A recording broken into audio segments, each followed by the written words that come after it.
Moved by faith, the eunuch requested baptism.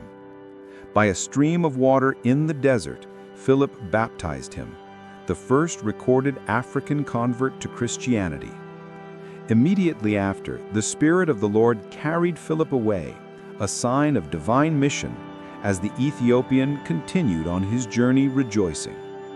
Philip continued his mission, traveling up the Mediterranean coast to Caesarea. There, he settled with his family and became known as Philip the Evangelist.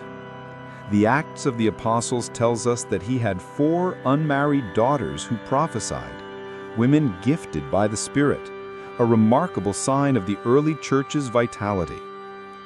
When the Apostle Paul traveled through Caesarea years later, he stayed in Philip's home. Imagine it, 2 giants of the early church, Paul and Philip, under one roof, united by the same spirit of mission.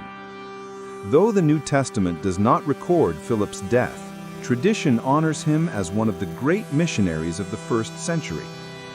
Unlike Philip the Apostle, Philip the Deacon is remembered especially for breaking boundaries between Jew and Samaritan, between Jerusalem and Ethiopia, between the apostolic generation and the generations that followed. He reminds us that the gospel cannot be contained by borders, cultures, or human divisions. Wherever the Spirit sends, the disciple must go.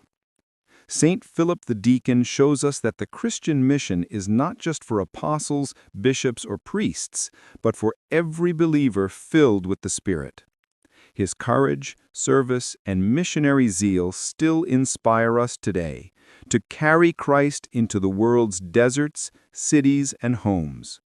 So the next time you hear the gospel proclaimed, remember the deacon who first carried it across boundaries and baptized nations.